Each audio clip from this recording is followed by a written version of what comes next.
කරුණා සේවය පටු දොරටුව ශ්‍රී ලංකා යේසුස් යනු දෙවියන් වහන්සේගේ දේව පුත්‍රයාද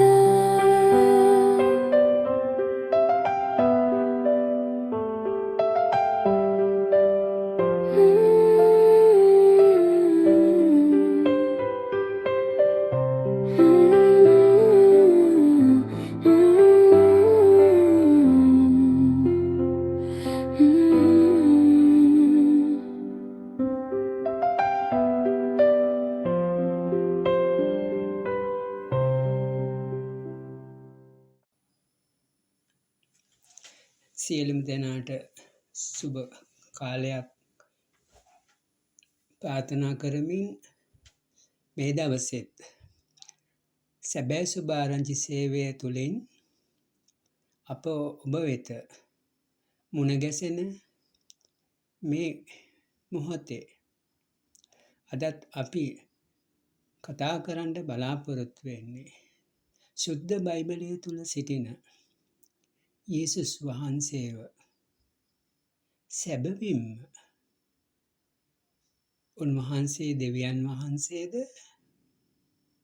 එසේ නැත්නම් උන්වහන්සේ දෙවියන් වහන්සේගේ පුත්‍රයාද? අපි දන්නවා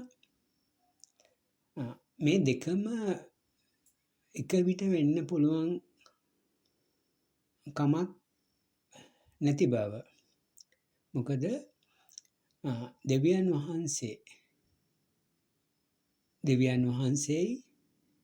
වහන්සේගේ පුත්‍රයයි. අපි දන්නවා මෑත කාලය වෙනකොට දැනට සියවස් කීපයකට පෙර සිට කිතුණු ජනතාව තුළ, කිතුණු පොත්පත් තුළ, කිතුණු ඉගැන්වීම් තුළ, බයිබල් විද්‍යාල තුළ ඇතිවෙච්ච තත්ත්වයක් යේසුස් වහන්සේ දෙවියන් වහන්සේ නැත්නම් අපගේ මැවුම්කාර දෙවියන් වහන්සේ අපව පාපයෙන් මුදන්න මිනිස් විසින් මේ ලෝකයට පැමිණියා කියන පණිවුඩය සුභාරංචිය ලෙස මේ යුගය තුල ලෝකීය පුරාම දේශනාවන් තුල, පොත්පත් තුල, සභාවන් තුල වර්තමාන කිතුණු ප්‍රජාවම ගේම විශ්වාසය වෙලා තිබෙන්නේ මේ යේසුස් වහන්සේ දෙවියන් වහන්සේමයි කියන අදහස. මොකද සුද්ධ බයිබලයේ කියවනකොට එහි වචන දෙස පරිච්ඡේද දෙස බලනකොට දෙවියන් වහන්සේගේ පුත්‍රයා කියලා බොහෝ තැන්වල සඳහන් වෙන අතර යොහාන් 1 පළවෙනි පරිච්ඡේදයේ පළවෙනි පදයේ තුල අර්ථ දෙකක් නිරූපණය වෙන අදහසක් තිබෙනවා. මොකද යොහාන් 1 සුද්ධ යොහාන් 1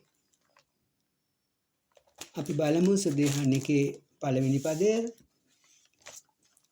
ඒක කියනවා පටන් ගැම්මේදී වාක්‍යානෝ සිටිසේක. පටන් ගැම්ම කියලා කියන්නේ ආරම්භය කියන අදහස. ඒ කියන්නේ ආරම්භයේදී වාක්‍යානෝ සිටිසේක. ඒ කියන්නේ වාක්‍යානෝ කියලා කෙනෙක් සිටියා. ඒ පදයේම දෙවෙනි කොටස කියනවා වාක්‍යානෝ දෙවියන් වහන්සේ හා සමග සිටිසේක. මේ වාක්‍යානෝ වෙන තැනන් වහන්සේ දෙවියන් වහන්සේ හා සමග සිටිසේක. එතකොට අපි දන්නවා මෙතන වාක්‍යානෝ පටන් ගැනීමේදී වාක්‍යානෝ සිටිසේක. එතකොට වාක්‍යානෝ කියලා තැනැත්තෙක් සිටියා. ඊළඟට කියනවා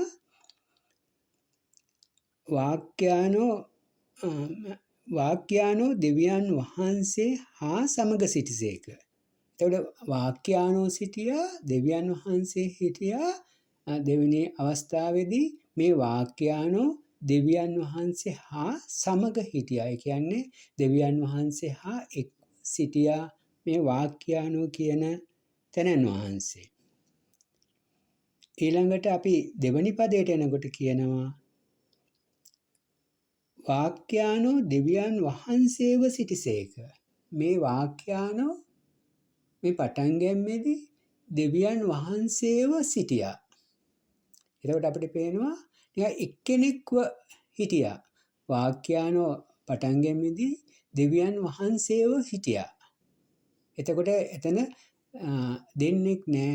මේ පටන් ගන්නකොට වාක්‍යානෝ හිටියා, වාක්‍යානෝ දෙවියන් වහන්සේ සමග හිටියා, වාක්‍යානෝ දෙවියන් වහන්සේව සිටියා.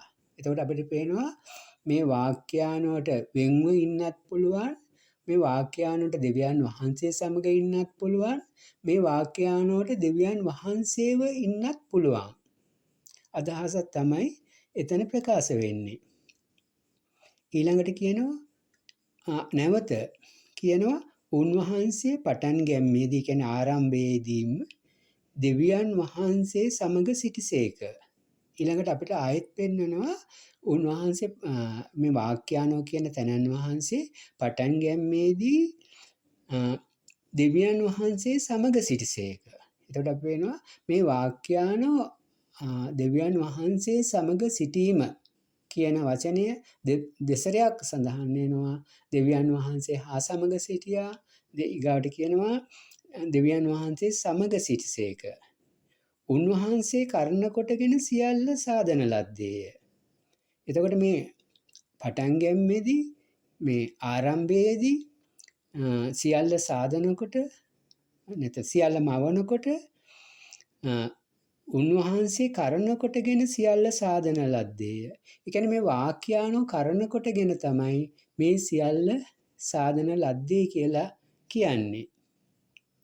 සාදන ලද කිසිවක් උන්වහන්සේ නැතුව සාදනු නොලද්දේය. ඒ කියන්නේ මේ සාදපු දේවල් වලින්, මවපු දේවල් වලින් එක දෙයක්වත් උන්වහන්සේ නැතුව සෑදුවේ නෑ, නැත්තම් මැව්වේ නෑ කියලා කියනවා. ඒ කියන්නේ මේ මැවිල්ලේ සියල්ලේදී වාක්‍යානෝ සමග තමයි මේ සියල්ල මැව්වේ නැත්නම් සියල්ල සෑදුවේ කියන අදහස තමයි කියන්නේ. සාදන ලද කිසිවක්, ඒ කියන්නේ එක දෙයක්වත් වාක්‍යානෝ නැතුව සාදනු නොලද්දේය. ඊළඟට 4 වෙනි පදේ කියනවා උන්වහන්සේ තුල ජීවනය තිබුණේ. ඒ ජීවනය මිනිසයන්ගේ ආලෝකය වූයේ. ඊගාට කියනවා මේ මැවිල්ලේදී හිටපු වාක්‍යානෝ උන්වහන්සේ කරන කොටගෙන තමයි සියල්ල හැදුවේ. උන්වහන්සේ නැතුව මුකුත් හැදුවේ නැහැ. ඊගාට 4 වෙනි පදේ කියන්නේ උන්වහන්සේ තුල ජීවනය තිබුණේ. මේ වාක්‍යානෝ තුල ජීවනය තිබුණා. ඒ ජීවනය මිනිසයන්ගේ ආලෝකය වූයේය. අපිට 4 වෙනි පදේ අපි බොහෝ දෙනෙක් දන්න කාරණාව තමයි ජීවනය තුල තිබුණේ යේසුස් වහන්සේ තුල. ඒ ජීවනය තමයි මිනිසයන්ගේ ආලෝකය වුණේ. අපි දන්නවා යේසුස් වහන්සේ කිව්වා ජීවනයේද මාර්ගයේද සත්‍යයේද මම වෙමි කියලා. අපි දන්නවා යොහන් 14:6 යේසුස් වහන්සේ කිව්වා ජීවනය උන්වහන්සේ කියලා. අපි දන්නවා 1 යොහන් 5:12 කියනවා පුත්‍රයා ඇත්තාට ජීවනය ඇත, පුත්‍රයා නැත්තාට ජීවනය නැත. අපිට එතකොට තේරුම් ගන්න පුළුවන් මේ වාක්‍යානෝ කියන්නේ යේසුස් වහන්සේ කියන එක. ඊළඟට අපි දන්නවා යොහන් 1 පළවෙනි යොහන් සුභාරංචියේ පළවෙනි පරිච්ඡේදයේ 14 වෙනි පදේ කියනවා තවද වාක්‍යානෝ මාංශවත්ති කරුණාවෙන්ද සත්‍යෙන්ද පූර්ණව අප අතරෙහි වාසය කළසේක. ඒ විතරක් නෙවෙයි පියාණන් වහන්සේ වෙතින් වූ ඒක ජාතක පුත්‍රයාණන් වහන්සේගේ මහිමය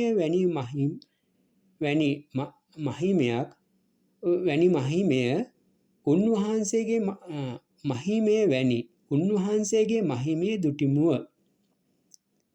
මම නැවත කියන්නම්. තවද වාක්‍යානෝ මාංශවත් වී කරුණාවෙන්ද සත්‍යෙන්ද පූර්ණව අප අතරෙහි වාසය කළසේක. පියාණන් වහන්සේ වෙතින් වූ ඒක ජාතක පුත්‍රයාණන් වහන්සේගේ මහිමය වැනි උන්වහන්සේගේ මහිමය දුටිමුව. එතකොට අපි දන්නවා මේ වාක්‍යානෝ තමයි මාංශවත් වුණා කියලා යොහාන් 1:14 කියන්නේ. එතෙන්දි කියන්නේ නැහැ දෙවියන් වහන්සේ මාංශවත් වුණා කියන්නේ නැහැ. යොහාන් 1 කියනවා වාක්‍යානෝ හිටියා. වාක්‍යානෝ පටන් ගන්න වෙලාවේ දෙවියන් වහන්සේව හිටියා. ඊට පස්සේ ආයෙත් මවනකොට දෙවියන් වහන්සේ සමග හිටියා. උන්වහන්සේ කරන කොටගෙන තමයි සියල්ල මැව්වේ. උන්ගාට කියන උන්වහන්සේ තුල ජීවනය තිබුණා. ඒ ජීවනය මිනිසයන්ගේ ආලෝකය වුණා. යොහාන් 1:14ට එනකොට කියනවා ඒ වාක්‍යානෝ මාංශවත් වුණා. කොහොමද මාංශවත් වුනේ? කරුණාවෙන් හා සත්‍යයෙන් පූර්ණව. එතකොට අපිට පේනවා මේ කරුණාවයි සත්‍යයයි කියලා තමයි මේ මාංශවත් වීම. අපි දන්නවා මාංශවත් වුණේ යේසුස් ක්‍රිස්තුස් වහන්සේ. එතකොට මේ කරුණාවෙන් හා සත්‍යයෙන් පූර්ණව තමයි මේ වාක්‍යානෝ මාංශවත් වුණේ කියලා. ඊගාට 14 වෙනි පදයෙම කියනවා පියාණන් වහන්සේගේ මහිමය වැනි මහිමයක් උන්වහන්සේ තුළ මේ වාක්‍යානෝ තුළ ප්‍රකාශ වුණා කියලා. එතකොට දැන් අපි මේ විසඳ ගන්න යන්නේ නැත්නම් අපි මේ ලිහා ගන්න යන මේ අවුලක් වගේ දැනෙන සැබවීම යේසුස් වහන්සේ මේ එකම දෙවියන් වහන්සේද? එහෙම නැත්නම් දෙවියන් වහන්සේගේ පුත්‍රයාද? එතකොට අපිට ප්‍රශ්නයක් එනවා. එතකොට දෙවියන් වහන්සේට පුත්‍රයෙක් සිටියද? දෙවියන් වහන්සේට පුත්‍රයෙක් ඉන්නවා කියලා අනාගත වතුවරු අපට ලියලා තිබෙනවද? එතකොට මේ දෙවියන් වහන්සේට පුත්‍රයෙක් ලැබුණේ කවදද? මේ වගේ අපිට අපේ මනසට විවිධ වූ අදහස් එන්න පුළුවන්.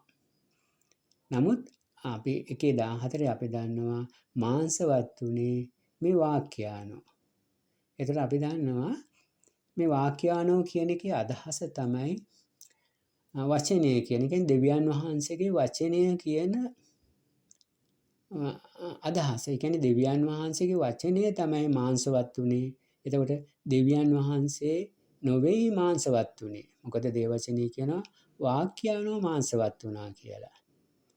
එතකොට අපි දන්නවා දේවචනයේ බොහෝ තැන්වල සඳහන් වෙනවා යේසුස් වහන්සේවත් ඒක තහවුරු කරනවා.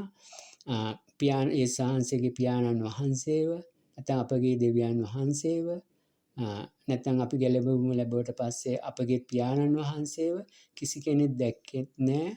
උන්වහන්සේ දකින්නත් බෑ කියලා. නමුත් පුත්‍රයා දැක්ක අය උන්වහන්සේ දැක්ක කියලාත් යේසුස් වහන්සේ කියනවා. මාව දැකපු අය මගේ පියාණන් වහන්සේව දැක්ක කියලා. ඒතර අපි දන්නවා මේ යේසුස් වහන්සේ කතා කරන්නේ මේ බාහිර පෙනුම බාහිර ස්වરૂපය ගැන නෙවෙයි. අපි පුංචි උදාහරණයක් ගත්තොත් අපි හිතමු යම් තැනැත්තෙකුගේ අපි ඒ තැනැත්ත දැකලා නැහැ කවදාවත්. අපි හිතමු විදේශ රටක ඉන්න කෙනෙක් කියලා. කවුරුන් හෝ හරි අපි ඒ කියන්නේ දියුණු තාක්ෂණික කැමරාවක් උපයෝගී කරගෙන ඒ පුජ්‍යලයාගේ හොඳ පින්තූරයක් ගනිපු එකක් අපිට පෙන්නනවා. මෙන්න මේ අහවල් තැනැත්තා කියලා. අපි දන්නවා එයාගේ බාහිර පෙනුම පුංචි වෙනසක්වත් නැතුව ඒ ආකාරයෙන්ම ඒ පින්තූරය තුල ප්‍රකාශ වෙනවා. එතකොට හැබැයි අපි දන්න එක දෙයක් තමයි එතන ඒ පුද්ගලයා නැහැ. ඒ පුද්ගලයාගේ පින්තූරය තමයි ඒ අපි දකින්නේ. අපිට කියන්න බෑ මේ අපි මේ පුද්ගලයාව දැක්ක කියලා. අපිට කියන්න පුළුවන් හැබැයි අපි ඒ පුද්ගලයාගේ පින්තූරය දැක්ක කියලා. පින්තූරය කියන්නේ අපි දන්නවා එයාගේ බාහිර පෙනුම තමයි. ඒ කියන්නේ එයාගේ බාහිර ඡායාව බාහිර පෙනුම තමයි අපි මේ ඡායා රූපය තුලින් දකින්නේ. අපි දන්නවා දෙවියන් වහන්සේ ආත්මයක්. උන්වහන්සේගේ ආත්මික ස්වરૂපයක් තිබෙනවා. උන්වහන්සේගේ ආත්මික ගුණ සමුදායක් තිබෙනවා. දෙවියන් වහන්සේ කියන්නේ ප්‍රේමයයි. දෙවියන් වහන්සේ කරුණාවයි. දෙවියන් වහන්සේ දයාවයි. දෙවියන් වහන්සේ අනුකම්පාවයි. අපි දන්නවා ඒ වගේම දෙවියන් වහන්සේ තුල විනිශ්චය තිබෙනවා. දෙවියන් වහන්සේ තුල පරිගැනීම තිබෙනවා. දෙවියන් වහන්සේ කොයිම ආකාරයකින්වත් ඒ කියන්නේ පාපයට දඬුවම් නොදී ඉන්නේ නැහැ කියලා උන්වහන්සේ ඒ කියන්නේ උන්වහන්සේගේ ධර්මිෂ්ඨකම ගැන උන්වහන්සේ ප්‍රකාශ කරනවා. ක්‍රියාවේ හැටියට ප්‍රතිඵල දෙන දෙවියන් වහන්සේ කියලා උන්වහන්සේ ගැන සඳහන් වෙනවා. ඒ කියන්නේ දෙවියන් වහන්සේ ඍජු, ගුණාන්විත, ප්‍රේමණීය, කරුණාවන්ත, ධර්මිෂ්ඨ, අනුකම්පා කරන, ඒ වගේම පරිගන්නා දෙවියන් වහන්සේ කියලා දේවචනේ කියනවා. මේ තමයි මේ සැබෑ මෞංකාර දෙවියන් වහන්සේගේ ස්වરૂපය. පව්කරුවෙක් පාපයට යුතු දඬුවම නොලබා නිදහස් කරන්නේ නැහැ කියන එක උන්වහන්සේගේ වචනේ ලියලා තිබෙනවා. මම කියන්නේ උන්වහන්සේ යේසුස් වහන්සේ තුලින් මාර්ගයක් සෑදුවා. යේසුස් වහන්සේ තුලින් පව්කමාව නොලත් හැම කෙනෙක්ම යුතු දඬුවම හිමි වෙනවාමයි. ඒ කියන්නේ උන්වහන්සේ ਸਰව සාධාරණ වූ දෙවියන් වහන්සේ.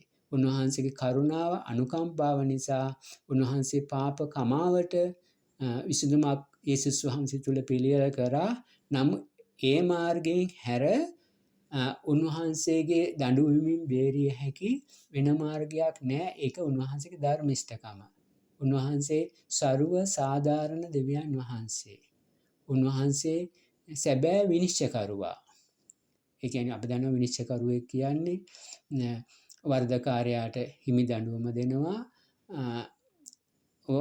වරද නොකළ කෙනා නිදහස් කරනවා. සැබෑ විනිශ්චයකාර දෙවියන් වහන්සේ. නමුත් අපි දන්නවා මේ දෙවියන් වහන්සේ දෙවියන් වහන්සේ පුජ්‍යලෙක්. ඒ වගේම අපි දන්නවා උත්පත්ති 1:26 මිනිසයා සාදන කොට දෙවියන් වහන්සේ කිව්වා අපගේ ස්වරූපයෙන් මිනිසයා මවනවා කියලා. උන්වහන්සේ එතෙන්දි පාවිච්චි කර වචනය අපගේ ස්වරූපය කියලා. එතකොට උන්වහන්සේ අප කියලා උන්වහන්සේ හැඳින්වීමක් කරා. උන්වහන්සේ තුල එක්කෙනෙකුට වැඩි පුජ්‍යල ස්වභාවයක් තිබෙන බව උන්වහන්සේ උත්පත්ති 1:26 ප්‍රකාශ කරනවා. මිනිසයා සාදන කොට අපගේ ස්වරූපයෙන් මිනිසයා මවනවා කියලා.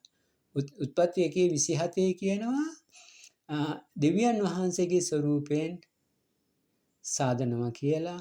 ඒ වගේම 27 කියනවා තමන්ගේ ස්වරූපයෙන් හදනවා කියලා. දෙවියන් වහන්සේ තමන් වන අතරම උන්වහන්සේ තුල අපගේ ස්වරූපයකුත් තියෙනවා. ඒ කියන්නේ ත්‍රිත්ව ස්වරූපයක් උන්වහන්සේ තුල තිබෙනවා. අපගේ ස්වරූපයක්.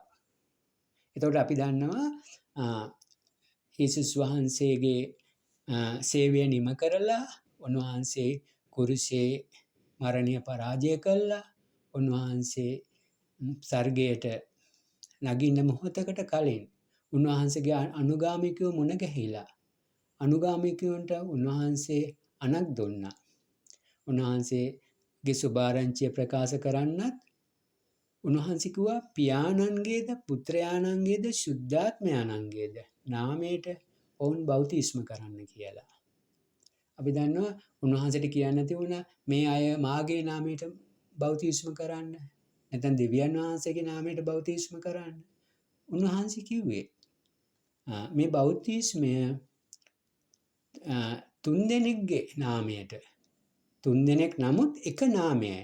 පියාණන්ගේද පුත්‍රයාණන්ගේද ශුද්ධාත්මයාණන්ගේද නාමයට. මේ තුන්දෙනාට එක නාමයක් තිබෙනවා. හැබැයි පියාණන් කියලා ස්වරූපයක් තිබෙනවා. පුත්‍රයාණන් කියලා ස්වරූපයක් තියෙනවා. ශුද්ධාත්මයාණන් කියලා ස්වරූපයක් තිබෙනවා. මේ ස්වරූප තුන වෙන්නේ අපි දන්නවා දෙවියන් වහන්සේ ආත්මයක්. දෙවියන් වහන්සේ ආත්මයක් ලෙස ඉන්නවා. ඊළඟට උන්වහන්සේගේ වචනය තිබෙනවා. ඊගාට ඒ වචනයට ජීවනය තියෙනවා. කියන වචනයට ක්‍රියා කිරීමේ හැකියාව තියෙනවා. ක්‍රියා කිරීමේ බලය තිබෙනවා. ඒ තමයි ශුද්ධාත්මයන් වහන්සේ. අපි උදාහරණයක් ගත්තොත් යම් පුජ්‍යලයක් ඉන්නවා. ඒ පුජ්‍යලයාගේ වචනයක් තිබෙනවා. ඒ වචනයට යම් ක්‍රියා කිරීමේ හැකියාවක් තියෙනවා. අපි දන්නවානේ යේසුස් වහන්සේ ගාවට ආපු අර 100කට මුලාදෑනියා කිව්වේ මටත් මගේ වචනයටත් බලයක් තියෙනවා. මම එක්කෙනෙකුට යවයි කිව්වහම ඔහු යනවා. එක්කෙනෙකුට එවයි කිව්වහම ඔහු එනවා. ඒ කියන්නේ ඒ වචනයට තිබෙන අධිකාරීත්වය තමයි ඒ 100කට මුලාදෑනියා කිව්වේ. අපි දන්නවා දෙවියන් වහන්සේගේ වචනයට අධිකාරීත්වයක් තිබෙනවා. දෙවියන් වහන්සේ වචනේ යම් දෙයක් ප්‍රකාශ කරාම ඒ දෙවියන් වහන්සේ ප්‍රකාශ කරන්නා වූ වචනය ඒ වචනේ ප්‍රකාශ වෙන්නා වූ දෙය මවනවා. ඇති කරනවා. අපි ඒක දකිනවා උත්පත්ති පළවෙනි පරිච්ඡේදයේ දෙවියන් වහන්සේ පටන් ගැනීමේදී අහසත් පොළවත් මැවුසේක කියනවා. ඊළඟට උන්වහන්සේ ඒක මව් පිළිවෙල කියනවා. උන්වහන්සේ ආලෝකය වේවා කියනකොට ආලෝකය ඒ අන්ධකාරය තුල ආලෝකය බිහි වුණා. ඒ කියන්නේ එතකොට අපි දන්නවා මේ උන්වහන්සේ ප්‍රකාශ කළා වචනය තමයි වාක්‍යානෝ වෙන්නේ. වාක්‍යානෝ කියන්නේ එතකොට අපි කලින් කතා කරා වාක්‍යානෝ වෙන්නේ යේසුස් වහන්සේ. එතකොට අපි මෙතෙන්දී අපි මේ දැනගත යුතු ලොකුම රහස තමයි වාක්‍යානෝ කියන්නේ දෙවියන් වහන්සේගේ වචනය. එහෙම නැත්නම් වාක්‍යානෝ කියන්නේ යේසුස් වහන්සේ. අපි යොහන් පළවෙනි පරිච්ඡේදයේ දෙවෙනි පදයේ කිව්වා වාක්‍යානෝ නැතිව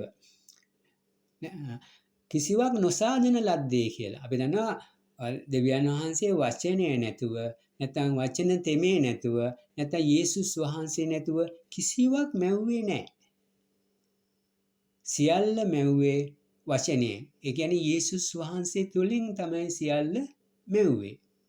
එතකොට ඒකයි ඊළඟට උත්පත්ති පළවෙනි පරිච්ඡේදයේ 2 කියනවා දෙවියන් වහන්සේගේ ආත්මය ජල මැත්තේ හැසිරෙමින් සිටිසේක. අපි දන්නවා මේ උත්පත්ති 1:2 වෙනකොට උන්වහන්සේ ජලය මවලා තිබුණේ නැහැ. නමුත් ඒ පදේ කියන්නේ දෙවියන් වහන්සේගේ ආත්මය. අපි දන්නවා දෙවියන් වහන්සේගේ ආත්මය කියන්නේ දෙවියන් වහන්සේ. ජල මැත්තේ හැසිරෙමින් සිටිසේක. එතකොට අපි කියන මේ හැසිරෙමින් කියලා කියනකොට අපි දන්නවා දේව වචනය තුල යම් ක්‍රියාවක් කරමින් සිටියා. නැත්නම් යම් ක්‍රියාවක යෙදෙමින් සිටීම තමයි මේ අර්ථවත් වෙන්නේ දෙවියන් වහන්සේගේ වචනේ හැසිරෙමින් සිටියා කියලා. එතකොට අපි දන්නවා ගොඩක් වෙලාවට දේව වචනේ ජලය කියලා හඳුන්වන්නේ. දෙවියන් වහන්සේගේ වචනේ කියන රූපා දර්ශනයෙන් දෙවියන් වහන්සේගේ වචනයට ජලය කියලා හඳුන්වනවා. අපි ඒක යවුන් පත්‍රවලදී දකිනවා. අපි ඒක පසුව අපි ඒක පැහැදිලි කරගනිමු. එතකොට මෙතන කියනවා දෙවියන් වහන්සේ ජල මැත්තේ හැසිරෙමින් සිටිසේක. ඒ කියන්නේ දෙවියන් වහන්සේ උන්වහන්සේගේ වචනය මත උන්වහන්සේ ක්‍රියා කරමින් සිටියා. එහෙම තමයි උන්වහන්සේ මේ ලෝකය මෙව්වේ. එතකොට අපි උත්පත්ති පොතේ අපි දැනගත්තා මේ දෙවියන් වහන්සේ අපගේ ස්වරූපයක් තිබෙනවා. එතකොට උන්වහන්සේ පියාණන් වහන්සේ ලෙස නැත්නම් උන්වහන්සේ දෙවියන් වහන්සේ ලෙස නැත්නම් උන්වහන්සේ පුත්‍රයාණන් වහන්සේ ලෙස හා උන්වහන්සේ ශුද්ධාත්මයන්න් වහන්සේ ලෙස ඉන්නවා. අපි දන්නවා යොහාන් පොතේ කියනවා යේසුස් වහන්සේ පියාණන් වහන්සේ කියන දේ විතරයි කරන්නේ. පියාණන් වහන්සේ පෙන්වන දේ විතරයි උන්වහන්සේ කරන්නේ. යේසුස් වහන්සේගෙන්ම උපදවා කිසි දෙයක් උන්වහන්සේ කියන්නේත් නැහැ, කරන්නේත් නැහැ. ඒතර අපිට පේනවා මේ යේසුස් වහන්සේ කියන්නේ නිකන් හිස් භාජනයක් වගේ. නැත්නම් යේසුස් වහන්සේ කියන්නේ පූර්ණ ලෙසම උන්වහන්සේ ඇවිත් තියෙන්නේ පියාණන්ගේ කැමැත්ත කරන එක හැර උන්වහන්සේට වෙන කිසිවක් නැහැ. උන්වහන්සේ පුජ්‍යලයක්. අපි දන්නවනේ පුජ්‍යලයක් වෙනකොට පුජ්‍යලයකට කැමැත්තක් තියෙනවා. තම කැමැත්තක් තිබෙනවා. මේ යේසුස් වහන්සේ තුළ දකින්න තියෙන උන්වහන්සේගේ ජීවිතය පුරාම දකින්න තිබෙන මූලිකම රහස තමයි උන්වහන්සේ කොතනකවත් තම කැමැත්තට ඉඩ දුන්නේ නැහැ. උන්වහන්සේ තම කැමැත්තට කිසිවක් කළේ නැහැ. උන්වහන්සේ සම්පූර්ණම තම කැමැත්තට මැරිලා තම කැමැත්තට නැසිලා උන්වහන්සේ ජීවත් වුණේ. මෙන්න මේ ස්වභාවය මෙන්න මේ කීකරුකමට තමයි මේ පුත්‍රකම කියලා දේව වචනේ කියන්නේ. ඒ කියන්නේ පුත්‍ර කියන එක ජෛව පුතෙක් නෙවෙයි. පුත්‍ර කියන එකේ අදහස තමයි පියාගේ කැමැත්තම කිරීම.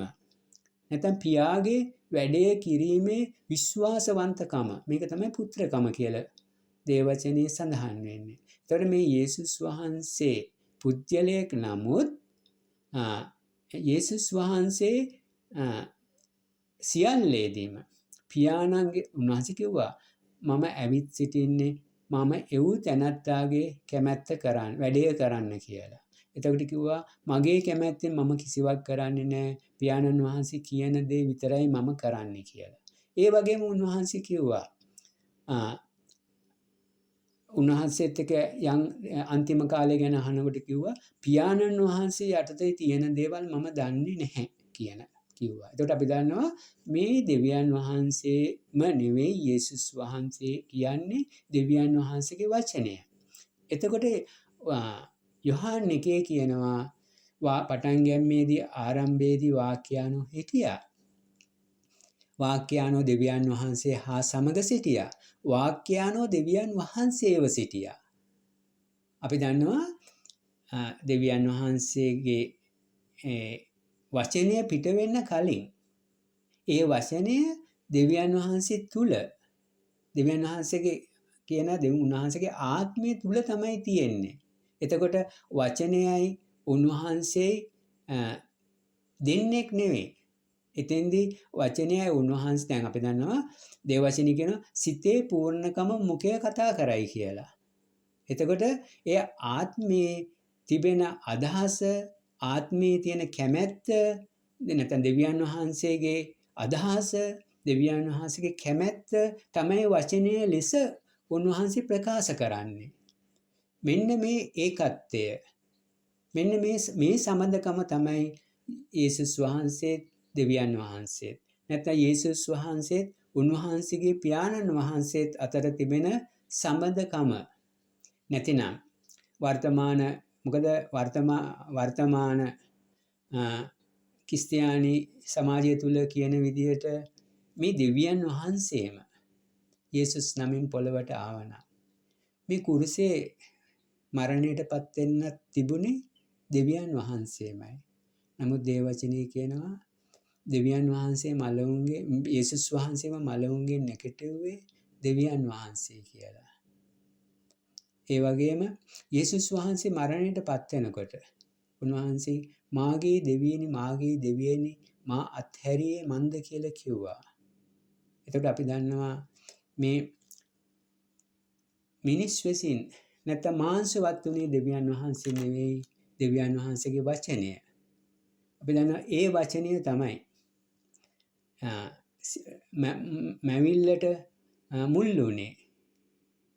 වචනේ නැතුව උන්වහන්සේ කිසි දෙයක් මැව්වේ නැහැ. ඒ වචනය තමයි මාංශවත් වුනේ. දෙවියන් වහන්සේගේ වචනය තමයි කුරුසපත් වුනේ. අපි දන්නවා යේසුස් වහන්සේ නමින් ආවේ සත්‍යයි කරුණාවයි විතරයි. විනිශ්චය ආවේ නැහැ. පරිගැනීම ආවේ නැහැ. වචනේ එක් පැතිකඩක්. ඒ කියන්නේ විනිශ්චය නැතුව පරිගැනීම නැතුව කරුණාවයි සත්‍යයි තමයි මාංශවත් උනේ. සම්පූර්ණ වචනයම නෙවෙයි. මොකද යේසුස් වහන්සේ මෙසියස් වහන්සේ ලෙස ගැලවුම් කරුවා ලෙස කරුණාවයි සත්‍යයි මාංශවත් උනේ. ඉතින් අපි දන්නවා මුල් කාලේ මුල් සභාවේ ඉන් පසු කාලෙත් කිසිදු ප්‍රශ්නයක් තිබුණේ නැහැ මිනිසයාට මේ යේසුස් වහන්සේ දෙවියන් වහන්සේද කියලා. එයාලට ප්‍රශ්නේ තියුනේ මේ යේසුස් වහන්සේ මෙසියස් වහන්සේද දෙවියන් වහන්සේගේ පුත්‍රයාද කියන ප්‍රශ්නේ විතරයි. මොකද ඒ කාලේ ඒ යුදෙව් ජනතාව දෙවියන් වහන්සේගේ ලියවිල්ලට අනුව දෙවියන් වහන්සේගේ පොරොන්දු දෙස බලාගෙන සිටියා. ඒ පොරොන්දු වල තිබුණේ මෙසියස් වහන්සේ එනවා කියලා. අපි දන්නවා පේතෘස්ගේ සහෝදරයා පේතෘස්ට කියනකොට ගිහිල්ලා මේ පේතෘස්ගේ සහෝදරයා සමහරට මල්ලි වෙන්න පුළුවන්. එයා කියන්නේ නැති පේතෘස් අයියේ අපට මෙසියස් හමු වුණා කියලා. අපිට මෙසියස් වහන්සේ හමු වුණා කියලා තමයි කියන්නේ. අපිට දෙවියන් වහන්සේ හමු වුණා කියලා කියන්නේ නැහැ. මොකද ඒගොල්ලන්ට එහෙම බලාපොරොත්තුවක් තිබුණෙත් නැහැ. එහෙම අදහසක් තිබුණෙත් නැහැ. කාවත් තුල මොකද එහෙම අදහසක් නොතිබෙන්න හේතුව ලියවිලි වල දෙවියන් වහන්සේ මිනිස් විසින් එනවා කියලා කිසිම සඳහනක් තිබුණේ නැහැ. ඒගොල්ලන්ට එහෙම සිතුවිල්ලකටවත් අවස්ථාවක් තිබුණේ නැහැ. එතකොට යේසුස් වහන්සේ ජීවිතය පූජා කළෙත් දෙවියන් වහන්සේගේ පුත්‍රයා කියලා කියාගත්ත කාරණාවට මිස යේසුස් වහන්සේ කොතනකවත් තමා දෙවියන් වහන්සේ කියලා ප්‍රකාශ වුණේ නැහැ. එතකොට මුල් අපොස්තලවරුවත් යේසුස් වහන්සේ දෙවියන් වහන්සේ කියලා ප්‍රකාශ වුණේ නැහැ. පරිසෙවරු අතරවත් එහෙම ගැටලුවක් තිබුණේ නැහැ. මුල් සභාව පුරාවටම යේසුස් වහන්සේ මෙසියස් වහන්සේමද කියන ගැටලුව තමයි තිබුණේ. අපි දන්නවනේ සමාරිය ස්ත්‍රිය එයාගේ චරිතය මොනවා වුණත් එයා මොන ජීවිතයක් ගත කළා වුණත් එයා ලියවිලි පිළිබඳ දැනගෙන හිටියා. එයා කිව්වේ මෙසියස් කියන කිස්සුස් එන බව දන්නවා. ආවහම සියල්ල අපට දන්නනවා කියලා.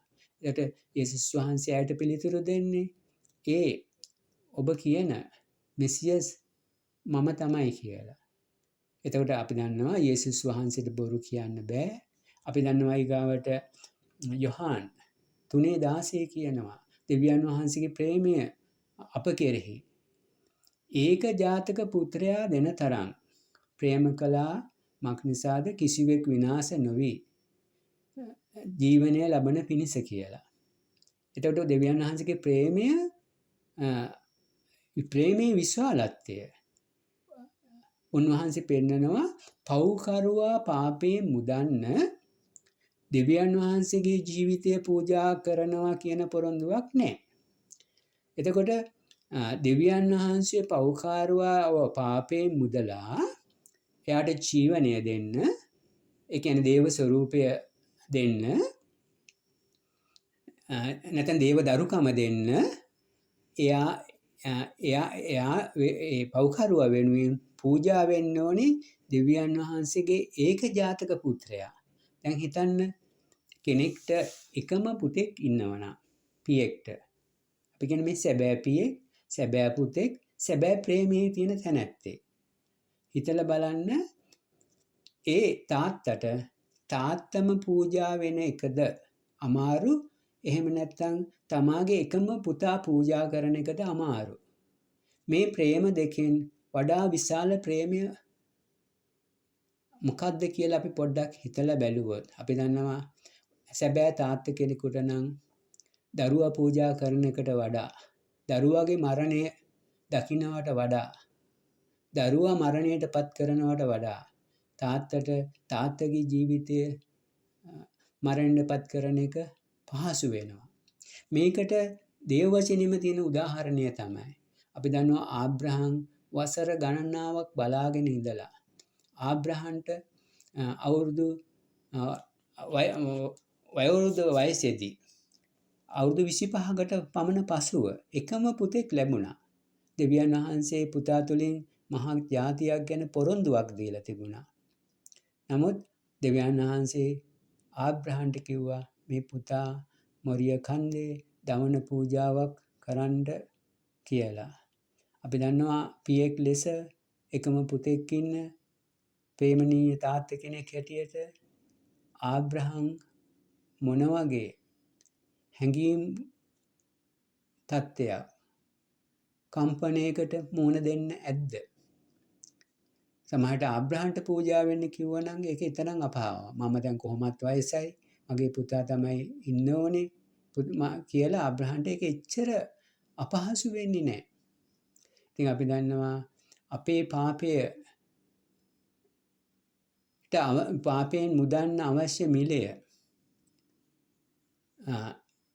දෙවියන් වහන්සේම පූජා වෙනවට වඩා උන්වහන්සේ එකම පුත්‍රයා පූජා කරන තරම් විශාල ප්‍රේමයක් අවශ්‍ය වුණා පව්කරුවව මුදන්න පූජා වෙන්න.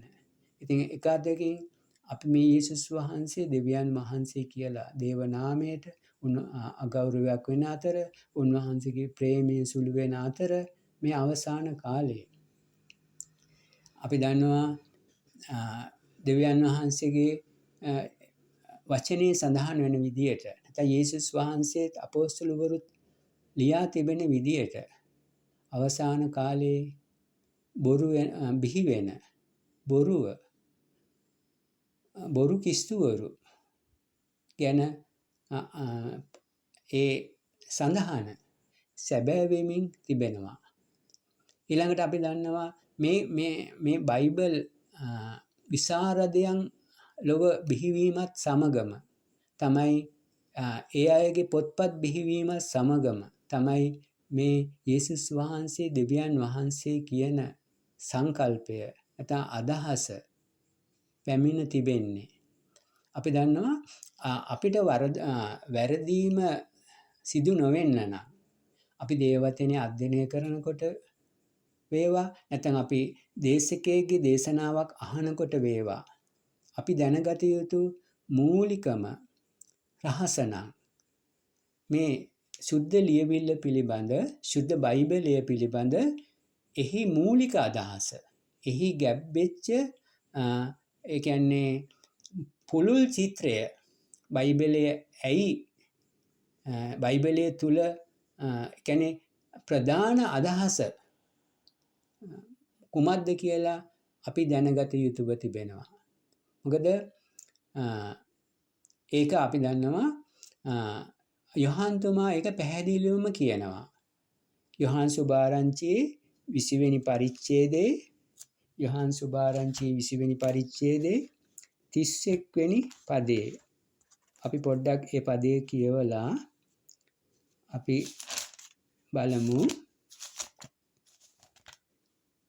යොහාන් 20:31 යොහාන් තුමාගේ මේ උත්සාහය හා පණිවිඩය මේ යොහාන් සුභාරංචි පොතම ලිවීමේ අදහස කියනවා. 31 වෙනි පදය. නමුත් මේවා ලියන ලද්දේ යේසුස් වහන්සේ දෙවියන් වහන්සේගේ පුත්‍ර වූ ක්‍රිස්තුස් වහන්සේ බව නුඹලා විශ්වාස කරන පිණිසත් විශ්වාස කොට උන්වහන්සේගේ නාමයෙන් ජීවනය ලබන පිණිසත්ය.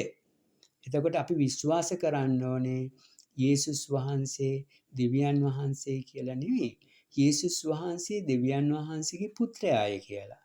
මේ විශ්වාසය තමයි මේ ඇදහිල්ල තමයි අපට ජීවනය දෙන්නේ. අපි දන්නවා මේ සුද්ධ බයිබලයේ තුල අපි දන්නවා දෙවියන් වහන්සේ ආදම් මැව්වා.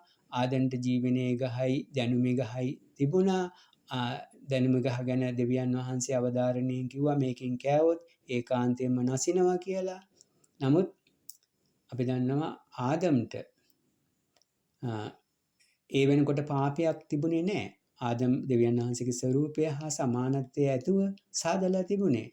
නමුත් අපි දන්නවා ආදම් තුල ඒ කියන්නේ ඒ මුල් මනුෂ්‍ය ස්වභාවය තුලම ඒ ආදම්ට තිබුණා වූ මට්ටමින් තිබුණා වූ தත්ත්වයෙන් ආදම් සෑහීමකටපත් නොවි.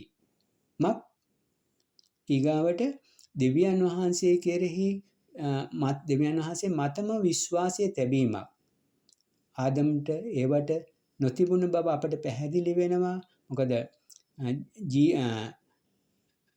දෙවියන් වහන්සේ පළවෙනි ආශාව මේ දැනුමේ ගහෙන් යහපත නපුර කියන දැනුම ලබන ගහෙන් කන්න එපා. ජීවනයේ ගහ තමයි එයාට කන්න තිබුණේ. හැබැයි දෙවියන් වහන්සේගේ සැබෑ ස්වરૂපයේ තිබෙනවා. දෙවියන් වහන්සේ පූර්ණ නිදහස දෙනවා මිනිසයාට. දැනුම තෝර ගන්නවද නැත්නම් ජීවනය තෝර ගන්නවද? අපි දන්නවා ජීවනය වෙන්නේ සම්පූර්ණයෙන්ම දෙවියන් වහන්සේ මත පමණක් විශ්වාසය තබාගෙන, දෙවියන් වහන්සේගේ පොරොන්දුව මත, දෙවියන් වහන්සේගේ වචනය මත පමණක්. ඒ කියන්නේ යේසුස් වහන්සේ තමයි අපගේ ආදර්ශය.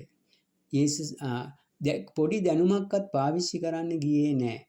කිසි දැනුමක් ලබන්න අවශ්‍යතාවයක් වුණේ නැහැ. පාසල් යන්නවත්, ගුරුවරුන්ගෙන් ඉගෙන ගන්නවත් දැනුමක් අවශ්‍ය වුණේ නැහැ යේසුස් වහන්සේට. මොකද උන්වහන්සේ ආවේ ඇදහිල්ල මත, දෙවියන් වහන්සේ මත පමණක් යැපෙන්න. ඉතින් ඒක තමයි උන්වහන්සේ අපට දුන්න ආදර්ශය.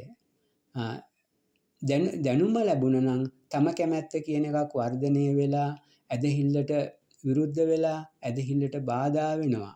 යේසුස් වහන්සේට ඒ නිසා දැනුම අවශ්‍ය වුණේ නැහැ. ගුරුවරුන්ගේවත් කිසි කෙනෙක්ගෙන්වත් දැනුම පුරව ගන්නට යේසුස් වහන්සේ ගියේ නැහැ. ඒ කියන්නේ බයිබල් විද්‍යාලවල ගියේ නැහැ. බයිබල් විද්‍යාලවල දැනුම පුරවනවා. දැනුම කියන්නේ ඇදහිල්ලේ සතුරා. ඇදහිල්ල නැති වෙනවා. මොකද දැනුම මත, අන්නේ දැනුම මත තමයි මේ යේසුස් වහන්සේ දෙවියන් වහන්සේ කියලා මේ වචනාර්ථයෙන් මේ ගැටලුව නැත්නම් යේසුස් වහන්සේ පුත්‍රයා බව වසන් කරලා යේසුස් වහන්සේ දෙවියන් වහන්සේ ලෙස ප්‍රකාශය ආරම්භ වෙලා තිබෙන්නේ මේ දැනුම වැඩිවීම නිසා. දැනුම වැඩිවීමට සාපේක්ෂව ඇදහිල්ල අපි තුලින් ගිලිහිලා යනවා. එතකොට අපි දන්නවා මේ බයිබලයේ මුළු අදහස අපි කතා කරගෙන මුළු අදහස තියෙන්නේ මිනිසයාට ජීවනය නැති වුණා. මිනිසයාට අවශ්‍ය එකම දෙයයි ජීවනය. ඒ ජීවනය තම පුත්‍රයා තුලින් තමයි දෙන්නේ. පුත්‍රයාට ඇත්තාට ජීවනය ඇත, පුත්‍රයා නැත්තාට ජීවනය නැත. අපි දන්නවානේ ඇදහිල්ල කියලා කියන්නේ අපි කියන කෙනෙක් තමන්ගේ රෝගය සුව කරන්න දෙවියන් වහන්සේට පුළුවන් කියලා අදහාගත්තොත් ඒ ඇදහිල්ලට පුළුවන් එයාව සුව කරන්න. ඒ වගේම අපිට කිව්වා අබෑටයක් තරම් ඇදහිල්ල තියෙනවා නම් මේ ඇදහිල්ල කුඩා මට්ටමක් තිබුණා. යම් කෙනෙක් කිව්වොත් මේ කන්දට ඉගිලී මුහුදේ වැටෙන්න කියලා. ඒ කියන්නේ සැක නොකොට කියන්න පුළුවන් නම් මේ කියන දේ වෙනවා කියන විශ්වාසය තමයි ඇදහිල්ල කියන්නේ. යම් කෙනෙකුට ඉන්නවා නම් යම් කෙනෙක් බිහි වුණොත් එයාට විශ්වාසයක් ඇති වෙනවා එයා කියන දේ වෙනවා කියලා. එතකොට එයා කිව්වොත් කන්ද ඉගිලිලා මුහුදේ වැටෙන්න කියලා ඒක වෙන්න පුළුවන් යේසුස් කිව්වා. යම් කෙනෙකුට ඇදහිල්ලක් ආවොත් එයාට වතුර පිට පයින් යන්න පුළුවන් ගිලෙන්නේ නැහැ කියලා ඒ ඇදහිල්ල තමයි ඇදහිල්ලට පුළුවන් එයා වතුර පිට පයින් ගෙනියන්න. ඒ ඇදහිල්ල තුල ඇදහිල්ල ක්‍රියාත්මක වෙනවා. ඉතින් මේ අපි දන්නවා ක්‍රියා නැති ඇදහිල්ල මැරිලා කියලා යාකොබ් පොතේ කියනවා. ඉතින් යම් කෙනෙක් යේසුස් වහන්සේ දෙවියන් වහන්සේගේ පුත්‍රයා කියලා ඇදහුවොත් ඒ පුත්‍රයා ඒ පුත්‍රකම අපිට ලැබෙනවා. ඒ උරුමය අපිටත් ඒ උරුමය ලැබෙනවා. පුත්‍රකම කියන්නේ උරුමය. අපි යේසුස් වහන්සේ දෙවියන් වහන්සේ කියලා අදහාගත්තොත් අපි ලොකු පටලැවිල්ලක තමයි. මේ කාලේ වෙනකොට මේ සභාවන් ඇති වෙලා, නිකායන් ඇති වෙලා, විවිධාකාර නායකයන් ඇති වෙලා ලොකු ගැටලු ඇතිවීමට හේතුව මේ යේසුස් වහන්සේ දෙවියන් වහන්සේ ලෙස ඇදහිල්ල විකෘති වීම නිසා. යේසුස් වහන්සේ පුත්‍රයා ලෙස අදහාගත්තාම ඒ පුත්‍රයාට හිමි උරුමය අපි ඇදහිල්ලෙන් ලබනවා. ඉතින් එම නිසා අපි දේව වචනේ පුළුල් චිත්‍රය තමයි මිනිසයා මැව්වා, මිනිසයා පාපයට වැටුණා, දෙවියන් වහන්සේගේ ප්‍රේමය ඒ විශාලයි, සාතන්ගේ උපාය වලට වඩා, සාතන්ගේ බොරුවට වඩා, සාතන්ගේ රැවටිල්ලට වඩා දෙවියන් වහන්සේගේ බලය, දෙවියන් වහන්සේගේ ප්‍රේමය, දෙවියන් වහන්සේගේ කරුණාව විශාලයි. ඒ දෙවියන් වහන්සේව අඳුනා ගැනීම, දෙවියන් වහන්සේගේ ප්‍රේමයේ විශාලත්වය හඳුනා ගැනීම, ඒ දේව සැලසුම ලෙස සුද්ධ බයිබලයේ පුළුල් චිත්‍රයේ තියෙන්නේ උන්වහන්සේගේ පුත්‍රයා එනවා. පුත්‍රයා ඇවිල්ලා ඒ පුත්‍රයාම පූජා වෙලා ඒ පූජාව තුළ අපිව ජීවනය ලබනවා. අපි දන්නවා එතකොට මේ ශුද්ධාත්මයන් වහන්සේ, අපි දන්නවා දෙවියන් වහන්සේගේ වචනයෙන් පිට යේසුස් වහන්සේ කිසිම ක්‍රියාවක් නැති ලෙසම යේසුස් වහන්සේගේ වචනයෙන් පිට, යේසුස් වහන්සේගේ සැලැස්මෙන් පිට ශුද්ධාත්මයන් වහන්සේගේ කිසිම ක්‍රියාවක් නැහැ. අපි දන්නවා එතකොට අපි වචනය බලනකොට අපි සමග ශුද්ධාත්මයන් වහන්සේ ඉන්නවා කියලා දැනගන්න මේ සුද්ධ ලියවිල්ලේ නැත්නම් සුද්ධ බයිබලයේ තියෙන පුළුල් චිත්‍රයට පටහැනි වෙන එක ප්‍රකාශනයක්වත් අපට ලැබෙන්නේ නැහැ. එහෙම එළිදරව් අපට ලැබෙන්නේ නැහැ. ශුද්ධාත්මයන් වහන්සේගේ දෙන හැම එළිදරව්වම සුද්ධ බයිබලයේ මුල් අදහසට, මේ පුත්‍රයා තුළින් ජීවනය දෙනවා කියන අදහසට, එහෙම නැත්නම් යේසුස් වහන්සේ දෙවියන් වහන්සේගේ පුත්‍රයා කියන අදහසට පිටස්තරින් ශුද්ධාත්මයන් වහන්සේ කිසිම එළිදරව්වක් දෙන්නේ නැහැ. මොකද අපි දන්නවා දේව වචනේ කියනවා ශුද්ධාත්මයන් වහන්සේ මාගෙන් ගැන කතා කරනවා කියලා යේසුස් වහන්සේ කියනවා. ශුද්ධාත්මයන් වහන්සේ මුළු සත්‍ය කරා මඟ පෙන්වනවා කියලා. ඉතින් ඒ නිසා රැවටෙන්න එපා. ශුද්ධාත්මයන් වහන්සේ කවදාවත් සුද්ධ ලියවිල්ලේ දෙවියන් වහන්සේගේ මූලික අරමුණට පිටස්තරින් කිසිම එළිදරව්වක් දෙන්නේ නැහැ. ශුද්ධාත්මයන් වහන්සේ ආවේ යේසුස් වහන්සේගේ වචනය නැමැති යේසුස් වහන්සේ ඒ වචනය ක්‍රියාවට නංවන්න. ඒ වචනේ ස්ථීර කරන්න. ඒ යේසුස් වහන්සේගේ තුල ප්‍රකාශ වුණා වූ ඒ දේ සම්පූර්ණ කරන පිණිස තමයි ශුද්ධාත්මයන් වහන්සේ ආවේ. ඉතින් අපි යේසුස් වැදගත් වෙන්නේ අපි යේසුස් වහන්සේ පුත්‍රයා ලෙස අදහා නොගත්තොත් අපට ජීවනය නැහැ. අපට ගැලවීම නැහැ. ඒකයි කනගාටුව. ඒකයි යේසුස් වහන්සේම යොහාන් 17:3 කිව්වේ සදාකාල ජීවනය නම් මේය.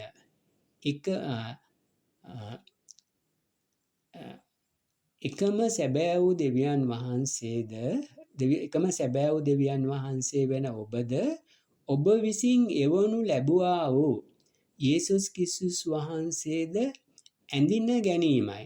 දැන ගැනීමයි නෙවෙයි, ඇඳින ගැනීමයි. අපි දන්නවා දැන ගැනීම මානසික ක්‍රියාවලිය. ඇඳින ගැනීම ආත්මික ක්‍රියාවලිය. අපි දන්නවා ඇඳින ගැනීම කියන්නේ අපි අත්දැකීමෙන් අවබෝධ කරගන්නා වූ ක්‍රියාවලිය. ඒක නිසා දැනුමේ ක්‍රියාවලියක් නෙවෙයි. ඇඳින ගැනීම ඇදහිල්ල හා සම්බන්ධ ක්‍රියාවලිය. ඉතින් අපිට සදාකාල ජීවනය වෙන්නේ දෙවියන් වහන්සේ, එකම දෙවියන් වහන්සේද. ඒ දෙවියන් වහන්සේ විසින් එවනු ලැබුවා වූ. මොකද උන්වහන්සේ දේව වචනේ කියනවා දෙවියන් වහන්සේ විසින් ආල්ලේප කොට එවනු ලැබුවා වූ. අපි දන්නවා ක්‍රිස්තුස් වහන්සේ කියන්නේ ආල්ලේප කොට එවනු ලැබුවා කියන අදහස. එතකොට ඒ ආල්ලේප කොට එවනු ලැබුවා වූ යේසුස් වහන්සේව අදහා ගැනීම තුල තමයි අපේ ජීවනය තියෙන්නේ. ඒකයි යොහාන් 14:1 කිව්වේ යේසුස් වහන්සේ කිව්වා මමත් විශ්වාස කරන්න. යේසුස් වහන්සේටත් මම කියන පුද්ගලික ස්වභාවයක් තිබුණා. හැබැයි මමත්වයේ තිබුණේ නැහැ. ඒක තමයි වෙනස. අපි අඳුන ගන්න ඕන අපි ගොඩක් වෙලාවට මේ මමත්වයට මම කියලා අපි රැවටිලා. නමුත් තමන් කියන පුද්ගලයා තමයි තමන්ගේ ආත්මය මේ මාංශයෙන් ගොඩ නැගිච්ච මමත්වයට තමයි මම කියලා කියන්නේ. යේසුස් වහන්සේ තුල තමන් කියන ස්වરૂපය තිබුණා. නැත්නම් මම කියන ස්වરૂපයක් තිබුණා.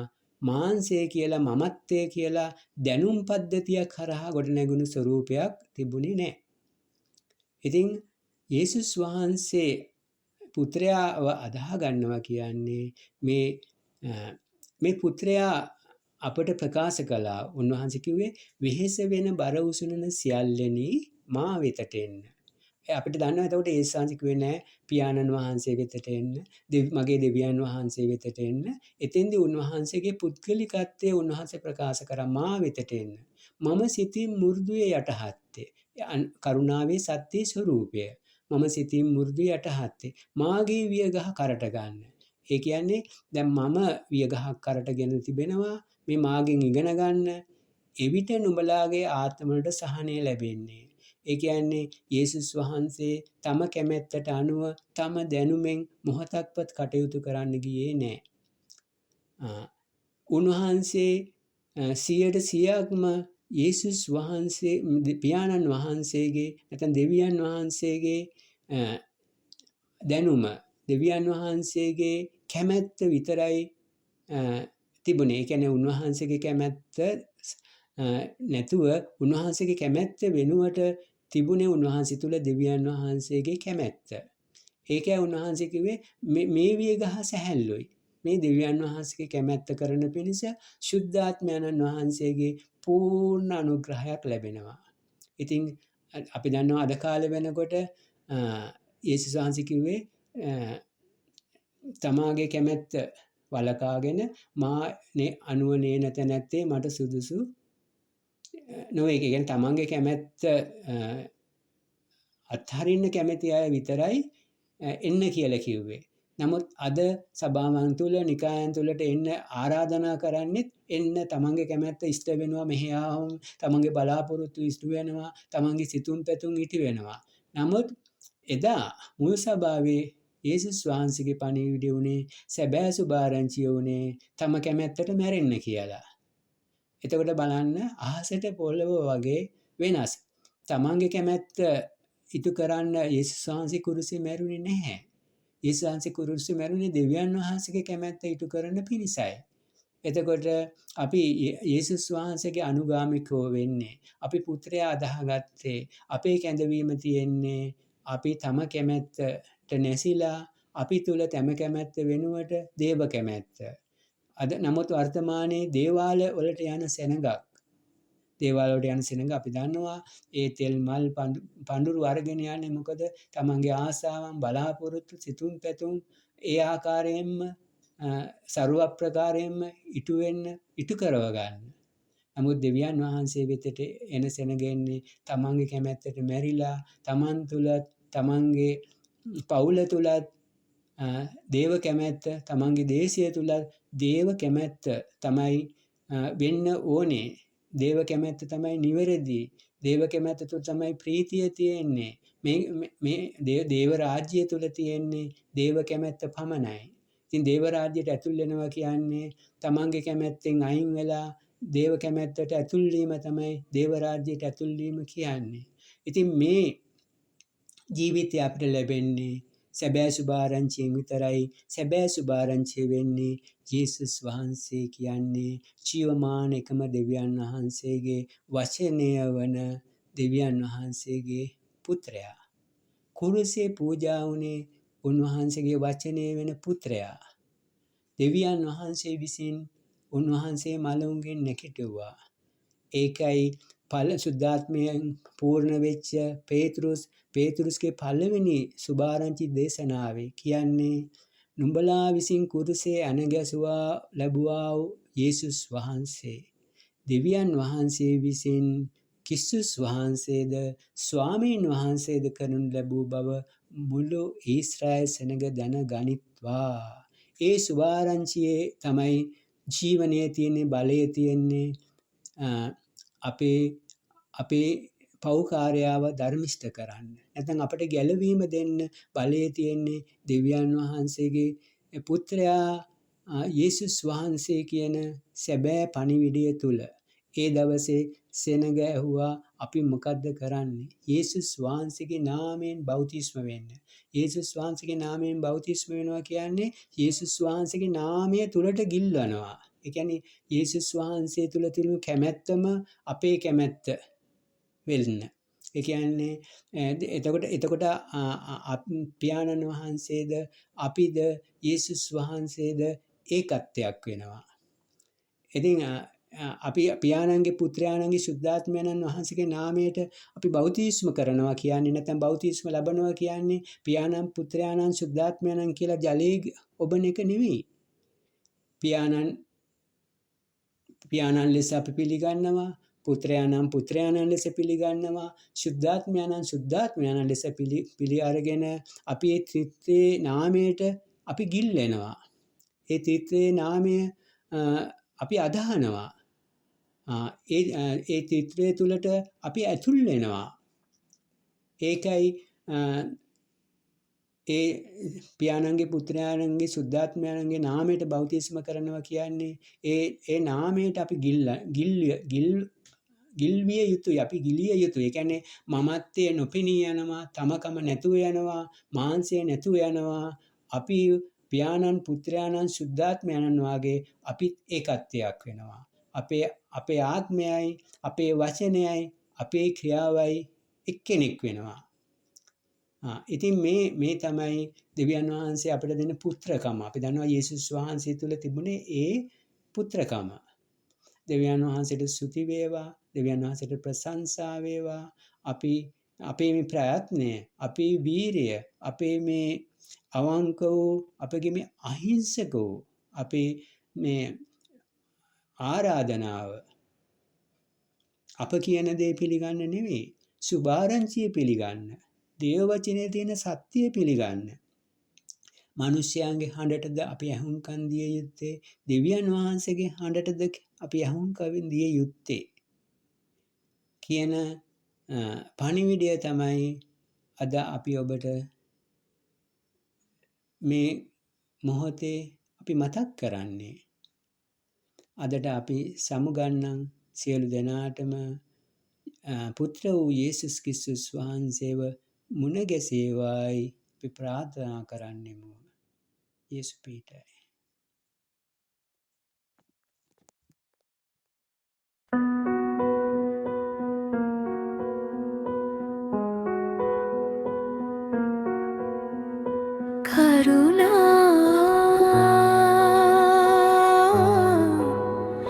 සේවය පටු දොරටුව ශ්‍රී ලංකා